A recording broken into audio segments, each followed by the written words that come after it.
semaine 8, psaume 38. Bonjour et bienvenue à Dieu au quotidien, notre série d'études méditatives sur le livre des psaumes avec le pasteur Tom Holliday. Nous en sommes cette semaine au 3e jour de notre survol des psaumes 36 à 40 et nous allons étudier ensemble aujourd'hui le psaume 38. Ce psaume est comme un mémorial. David l'a écrit pour se rappeler au souvenir de Dieu. C'est un hymne plein de douleur et sombre de culpabilité, alors que David ressentait les effets douloureux, apparemment à la fois physiques et spirituels, de son péché. Il s'agit de l'un des 7 psaumes connus comme les psaumes de pénitence. Nous avons déjà étudié les psaumes 6 et 32. Peu de choses enlèvent notre joie, notre confiance et notre passion plus vite que la culpabilité. Nous pouvons la rationaliser consciemment, mais elle s'envenime dans notre subconscient et nous épuise. En réalité, il est impossible de ressentir à la fois enthousiasme et culpabilité.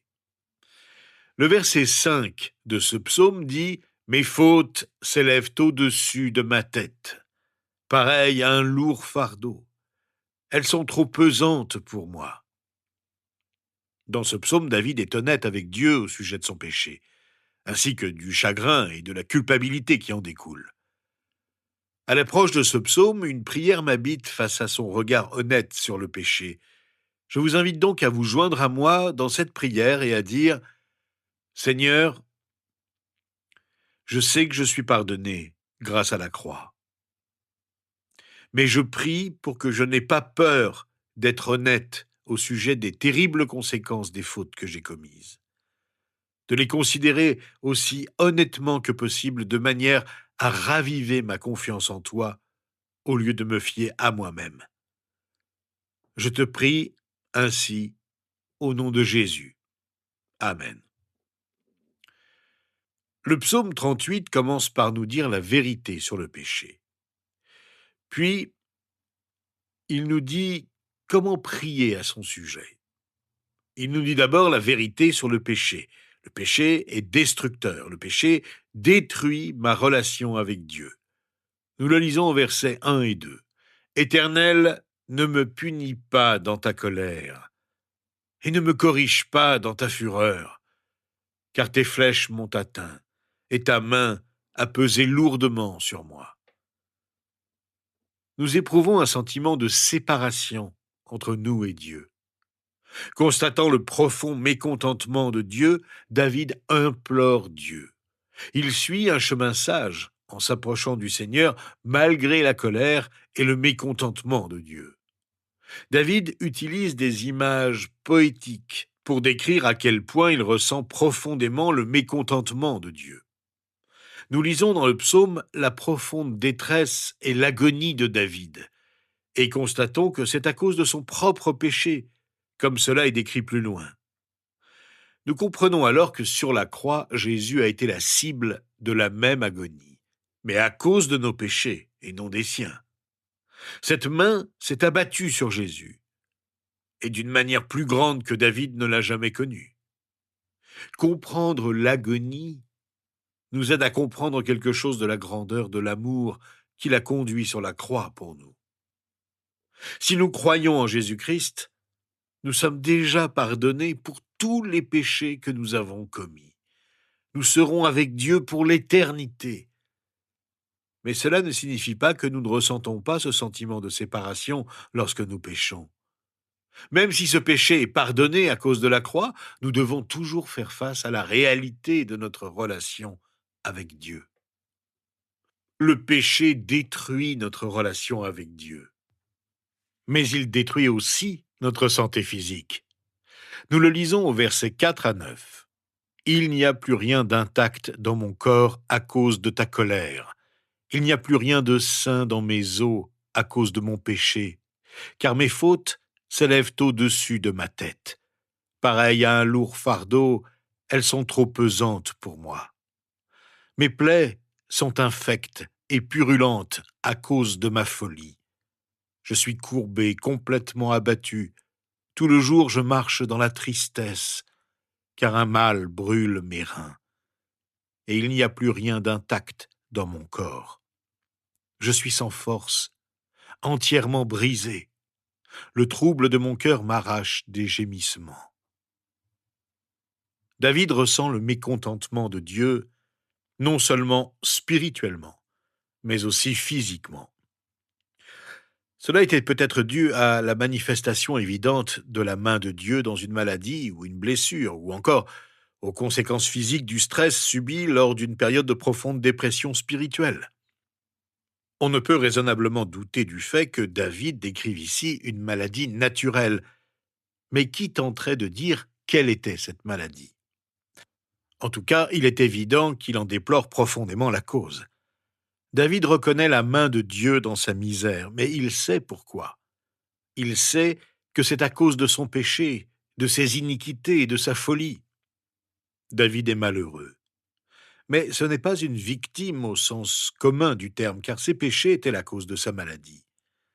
Car bien que David confesse être corrigé pour son péché, Dieu le lui a clairement fait comprendre, il glorifie néanmoins Dieu par la manière dont il le traite. Il ne le blâme pas, mais porte sur lui-même l'entière responsabilité de ses fautes. Permettez-moi de le dire ainsi, mais avec prudence, car parfois la maladie est le résultat d'un péché spécifique dans notre vie, comme l'abus d'alcool ou la dépendance aux drogues. Parfois la maladie est le résultat d'un mal dont nous ne sommes pas la cause. Nous vivons dans un monde déchu et pouvons être atteints d'une maladie que nous n'avons pas causée. Mais dans le cas de David, il ne fait aucun doute qu'il se sait coupable. La douleur du péché de David l'a affecté sur presque tous les points de vue. Il décrit une grave dépression et une mélancolie, ainsi que des afflictions physiques spécifiques. Il est faible et profondément brisé. David était connu comme le doux psalmiste d'Israël. Pourtant, avec une grande honnêteté, il pouvait aussi gémir devant Dieu et les hommes, et composer un psaume amer, décrivant sa misère dans les termes les plus forts. S'adressant à Dieu comme à son maître, David l'implore en toute transparence. Sa misère n'était cachée ni à Dieu ni à quiconque entendait ce psaume. Notre instinct nous pousse à suivre le modèle d'Adam et Ève. Nous cachons notre péché et nous nous éloignons de Dieu. David est ici un exemple de ce type de communication ouverte, essentielle à celui qui désire sincèrement Dieu. Le péché affecte donc notre relation avec Dieu, notre santé, et il affecte aussi nos émotions. Nous le lisons au verset 10 à 13. Seigneur, tu connais tous mes désirs, et mes soupirs ne te sont pas cachés. Mon cœur est agité, ma force m'abandonne. Même la lumière de mes yeux disparaît. Mes amis, mes compagnons reculent devant ma plaie, mes proches se tiennent à l'écart. Ceux qui en veulent à ma vie tendent leurs pièges, ceux qui cherchent mon malheur disent des méchancetés et méditent toute la journée des tromperies. Ni ses amis ni sa famille ne venaient apaiser la souffrance de David. Ses proches ne se souciaient pas de lui, ou ne pouvaient pas l'aider. David a enduré pire que le manque de soutien de ses amis et de sa famille. Il a également dû faire face à des ennemis déterminés qui complotaient constamment sa destruction. David était si déprimé et affligé qu'il se sentait impuissant face à ces attaques. Son incapacité à se défendre signifiait qu'il avait plus que jamais besoin de Dieu. J'aime ce que le pasteur Warren Wiersbe a dit à propos du psaume 38. Nous pouvons faire l'une des trois choses suivantes, soit nous concentrer sur nous-mêmes et expérimenter la douleur du péché, c'est ce dont parlent les versets 1 à 9, soit nous concentrer sur les autres et expérimenter la solitude du péché, c'est ce dont parlent les versets 10 à 15, ou bien nous concentrer sur Dieu et expérimenter le pardon du péché, c'est ce dont parlent les versets 16 à 23. C'est cette troisième option que je veux considérer avec vous maintenant. Ne nous tournons pas vers les autres pour obtenir la force dont nous avons besoin, mais vers Dieu. Après avoir confessé sa faute, David prie avec confiance au verset 16 en disant « Éternel, c'est en toi que j'espère. Tu répondras, Seigneur, mon Dieu. » C'est une prière de réflexion. David compte sur son Seigneur. Il sait que Dieu l'a corrigé, non pas pour le rejeter, mais pour qu'il revienne à lui avec confiance. Confessons nos fautes. Dieu attend de nous délivrer de l'emprise du mal sur nous. Au verset 19, David ajoute cette confession profonde. « Oui, je reconnais ma faute, je suis dans la crainte à cause de mon péché. » David repense à son propre péché qui est la cause de sa misère. Dans de nombreux autres psaumes, on le voit proclamer son innocence, notamment face à ses ennemis, mais pas dans ce psaume. Ce psaume est né de l'angoisse de David face à son péché.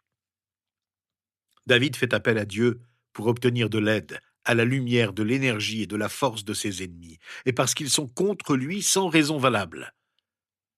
Au verset 22, David ajoute « Ne m'abandonne pas, Éternel, mon Dieu, ne t'éloigne pas de moi. » Plus que tout, David désire ressentir la présence de Dieu.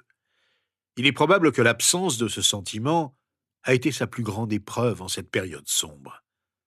David fait valoir son besoin devant Dieu avec urgence et considère le Seigneur comme son seul salut. Le psaume se termine sans éloquence, seulement par un cri sincère que nous lisons au verset 23. « Viens vite à mon secours, Seigneur, mon salut. » David peut crier au secours car il sait que Dieu est son salut. Dieu est notre sauveur. Il nous délivre de tous nos péchés. Ne restons pas enfermés dans notre culpabilité. Tournons nos regards vers celui qui peut nous délivrer. Nous devons faire face aux conséquences de nos péchés, mais nous savons que nous pouvons être libérés de la culpabilité dès que nous les confessons. Grâce à ce pardon immérité, nous pouvons vivre à nouveau en communion avec notre libérateur. Prions donc ensemble avec à la pensée la prière de David.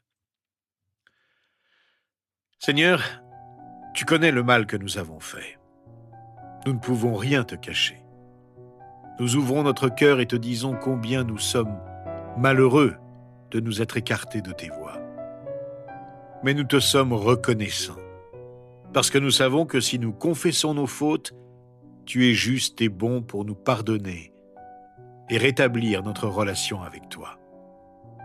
Nous attendons avec ferme espérance le jour où nous serons avec toi pour toujours, délivrés une fois pour toutes des tentations, des convoitises et de tout ce qui nous sépare de toi. Nous te remercions de nous purifier de toute iniquité et de nous inviter en ta présence. Nous nous approchons de toi humblement, assurés de notre salut et reconnaissants de ne pas être rejetés. Viens près de nous, Seigneur. Viens à notre secours. C'est auprès de toi que nous voulons vivre pour l'éternité.